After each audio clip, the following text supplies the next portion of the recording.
امریکہ میں تعمیراتی شعبے میں ساؤتھ ایشین انجینئرز اور آرکیٹیکچرز ایک پلیٹ فارم پر جمع ہو گئے ہیں۔ تنظیم کے قیام پر تعمیراتی شعبے کی نامور شخصیات کو ایوارڈ سے بھی نوازا گیا۔ احوال اس رپورٹ میں۔ ٹرائی اسٹیٹ ایریا میں تعمیراتی شعبہ جات سے وابستہ ساؤتھ ایشین کمیونٹی کے ماہرین متحد ہو گئے۔ یہ اتحاد Asian society of engineers, architectures and contractors کے قیام کے توسط سے عمل میں آیا ہے۔ اس سلسلے میں تنظیم کا پہلا اجلاس نیو جرسی کے مقامی ہوٹل میں منعقد ہوا، جس میں مہمان خصوصی کانگریس مین فرینک پیلون، امریکی senator Sam Thompson, senator Pat Diegnan, assembly woman Nancy Pinkin, assembly man Jamel Holley, assembly man Rob Karabinchak, Edison کے میئر ٹام لینکے، برنسوک کے سابق mayor Brad Cohen, freeholder Wayne Richardson اور freeholder Brian Levine کے علاوہ South Asian engineers, architectures اور contractor سمیت مختلف شعبہ جات سے وابستہ سینکڑوں افراد نے شرکت کی۔ تقریب سے خطاب میں مہمان خصوصی کانگریس مین فرینک پیلون نے کہا کہ دنیا کے مختلف ممالک اپنے ملک کے انفراسٹرکچر کو بہتر بنانے میں بلین ڈالرز کی سرمایہ کاری کر رہے ہیں۔ امریکہ کے ہر شہر میں انفراسٹرکچر کا بہترین نظام موجود ہے اور اسے مزید بہتر بنائیں گے۔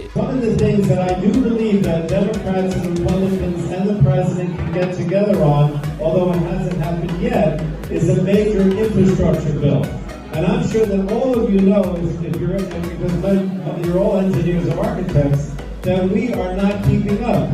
Every, developed country, China, India, all of them as a percentage of their gross national product are spending a lot more, investing a lot more in their country's infrastructure than we are in the United States. اس موقع پر senator Pat ڈائگنن نے voice of south Asia سے گفتگو کرتے ہوئے کہا کہ اس تنظیم کا قیام ساؤتھ ایشینز کے لیے بے حد مددگار ثابت ہوگا۔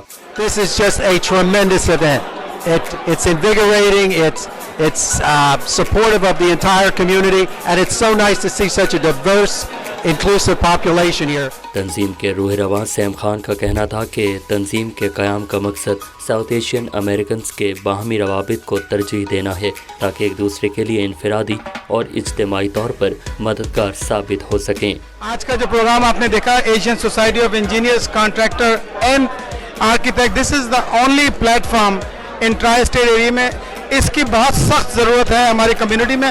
ہمارے بہت سے ایسے کانٹریکٹرز ہیں، بہت سے ہمارے انجینئرز ہیں جن کو وہ پلیٹ فارم نہیں ملتا کہ وہ دوسرے لیول پہ جا سکیں، اسٹیٹ کے کانٹریکٹ حاصل کر سکیں، بڑے کانٹریکٹر کے ساتھ کام سکیں۔ وہ چھوٹے چھوٹے کام کرتے ہیں، تو یہ پلیٹ فارم ایک ایسا پلیٹ فارم ہوگا جو تمام چھوٹے کانٹریکٹرز ہیں، چاہے وہ آپ پاکستانی ہوں، انڈین ہوں یا اور دوسری کمیونٹی سے تعلق رکھتے ہیں، ان سب کو ایک پلیٹ فارم پہ لا کر ایک بڑا ایسا پلیٹ فارم پرووائڈ کریں گے جو کہ اسٹیٹ کے پروگرام میں جا کر، جو کہ مائنورٹی سرٹیفکیشن حاصل کر کے، جو کہ اور دوسرے جو بڑے بڑے کانٹریکٹرز ہیں $100 بلین ان کے ساتھ کام کر سکتے ہیں۔ تقریب کے اختتام پر تعمیراتی شعبے کی اہم شخصیات میں ایوارڈز بھی تقسیم کیے گئے۔ ساتھ ہی اس عزم کا اعادہ بھی کیا گیا کہ اس شعبے سے وابستہ افراد کے ساتھ ہر سطح پر تعاون کیا جائے گا۔